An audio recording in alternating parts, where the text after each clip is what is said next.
test section 124135.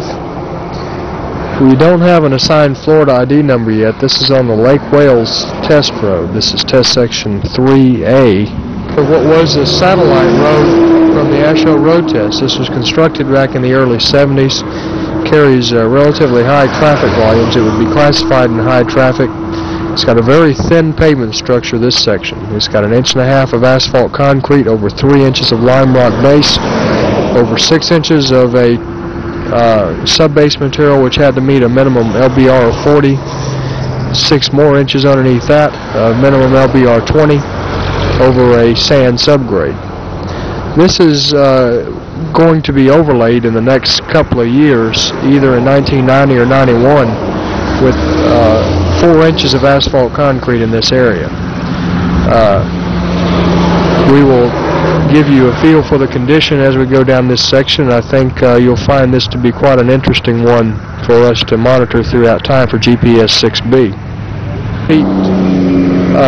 In back of the beginning of the test section, we're in the northbound lanes, and right now I'm facing upstream, facing to the south towards Sebring. Clockwise. This time of the year we've got a lot of fruit harvesting going on around here. We've got some very heavy trucks. In fact, Bill Miley was telling me earlier that statisticians were commenting that in all likelihood this road has received at least one 50,000-pound axle load, which really runs up a pretty high number of ESALs rather quickly. Okay, we've got a dirt road right back behind us, and you can see what the material is of which the road is made. Looking up north towards the city of Lake Wales. What I'm going to do is to go to the end of the test section and then come back this way with the video tour, so you can see what we have, and I can see what's going on with the traffic a little bit better and have a little bit more safe circumstance here. Test section right now, as you can see from the pavement marking we placed. I'm going to show something around here briefly. Try not to make you too dizzy. I have a culvert right here, and the test section ends 20 feet upstream from the culvert. It's one tie-in that we can use when coming back and remarking the section after we have after the overlay has been placed on here. Earlier when I was doing the distress survey out here, we had some sunshine, and so we had a good lighting angle and were able to see some of the cracks more clearly. Since then the clouds have rolled in, and we don't quite have that view.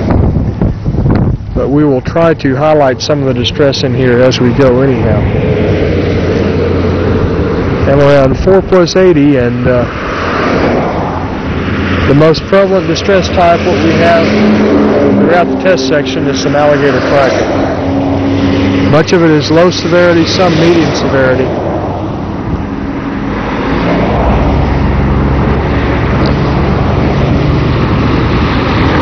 The way it's distinguished really in this area here, at least on this test section, is whether there's any spalling which has occurred at the cracks.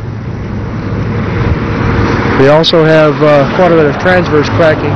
The ones that I'm noting as transverse cracks are cracked across the lane, in the middle of the lane, in between the wheel pads. Something which is running transversely, part of an alligator crack, of course, I'm not counting as that.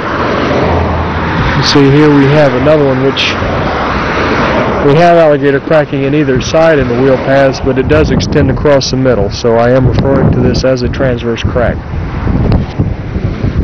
You can see some gouging here due to blowouts. We see some what I am defining as